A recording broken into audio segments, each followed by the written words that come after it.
Hey everybody, it's Jason Blaha here, and it's time for another reloading chat. So I'm going to load a little bit of 9mm up while we talk about Moldy Locks. That's what many people are calling her now, the AntiFa girl, who was knocked out at the rally. She got interviewed, started this PayPal for $80,000 in medical damages, even though she got an interview with local news and she had no bruises on her face, no cutting.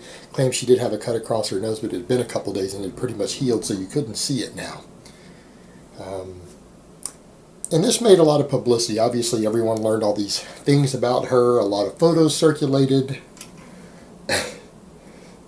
showing some of the more interesting elements of her. And of course, I made a little bit of fun the other day of the interview and the way that she acted, and the fact that she didn't appear very bright and was just over and over like our group, like it's like an umbrella group, like over and over. And you know, everyone has made this person, I think his name is Nathan D'Amigo, out to be this really terrible person, but the reality is, it turns out he is actually a Marine veteran who served in Iraq, who saw the situation, the danger of it, and attacked her directly because he realized what it was she was actually doing. Now let's keep in mind, this fits the context because we know that she said she was going there to commit violent acts, which means she was a terrorist. She was showing up at a political protest specifically to suppress free speech and use violence to do so. That is the textbook definition of a terrorist. She is a terrorist. All right, we know that she had been throwing bottles, but what people didn't know, and evidence has been found by people, and what he saw her doing, those glass bottles she was throwing, they weren't empty glass bottles. I was sitting here saying, well, she was throwing bottles so she was armed. Well, it turns out it's a lot more insidious than that. It turns out she was lighting M80s and dropping them in the bottles and throwing them. That effectively means she was making improvised explosive devices. And people need to understand that to make a device like that and to use it on a person is going to be a felony. That is absolutely a felony. Actually creating it the way that she did it is a felony in and of itself.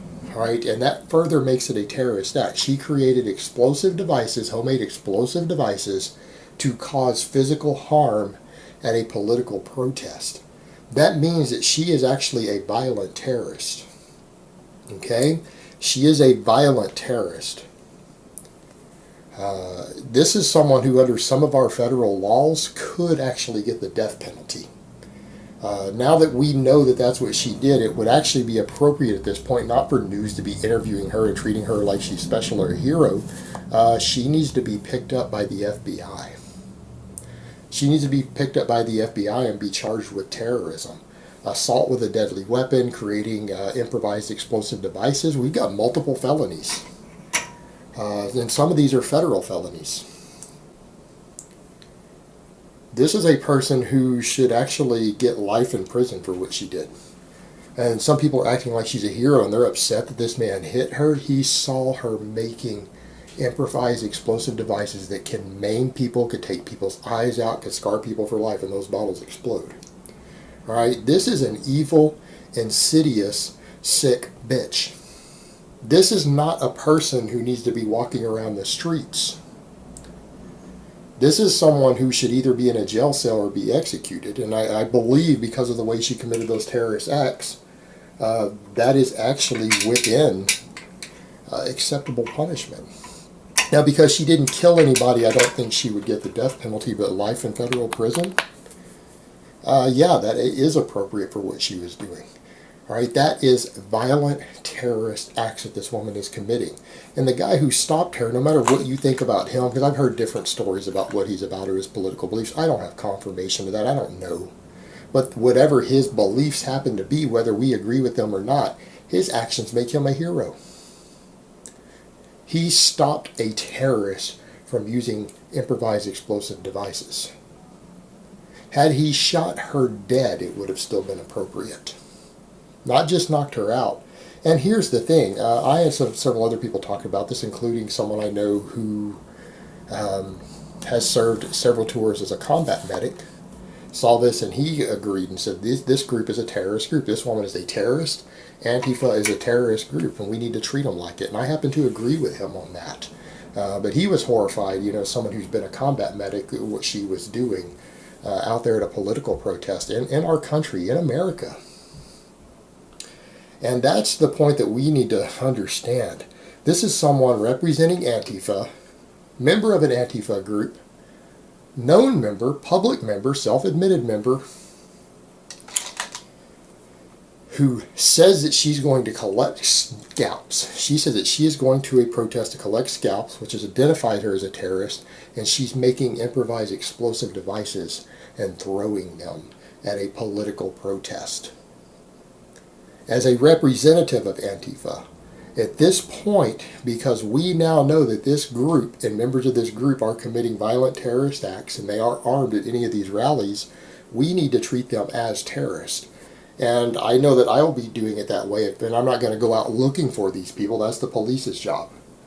But I can certainly tell you that if I happen to be somewhere, or a group of Antifa are coming down my street, I think it's reasonable and legal, and I would have a good defense lawyer for this, that I would treat them like a terrorist group in the commission of a terrorist act. Now that we have confirmation that this group and members of this group at rallies are throwing bombs that they've made, it is appropriate for all of us to respond to them as an immediate threat, should we see any of them organizing. Because we now have a precedent that this is a terrorist group that behaves like a terrorist group, supports terrorist activities, and is acting as terrorists, committing violent terrorist acts. This woman did. Therefore, any organized group of them that I happen to see, I am going to treat as terrorists in the commission of a terrorist act. And you guys can draw your own conclusions as to what that means legally. But there is an appropriate legal amount of force that you are allowed to do to stop a terrorist act in progress. This is a terrorist organization now, and hopefully the president and our government goes ahead and officially declares it as one, at which point that will mean that since it's a terrorist group, when it organizes, the police can go ahead and shoot them. Because what I saw there, that what she's engaged in, anyone who continues to associate with this group is knowingly associating with terrorist actions.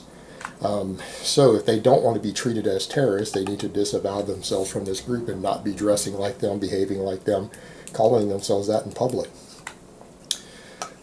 Because I will personally consider any such organization to be an immediate threat of bodily harm. And I think that's reasonable given what this girl, this woman, whatever we want to call her, was doing. And so there we have it, guys. We actually just had a terrorist act committed on U.S. soil not being perpetrated by a Muslim. We finally got one. It's taken a while. It's been a couple decades since we've had one. But there you go. You just had one. A white, non-Muslim terrorist who just committed a terrorist act with improvised explosive devices against right-wingers. So congratulations, America. We now have a homegrown domestic terrorist group. It's called AntiFa. And we need to treat it as such. Alright, guys, but that's really all I have to say on that today. I hope it's been informative, and I will talk to you guys next time.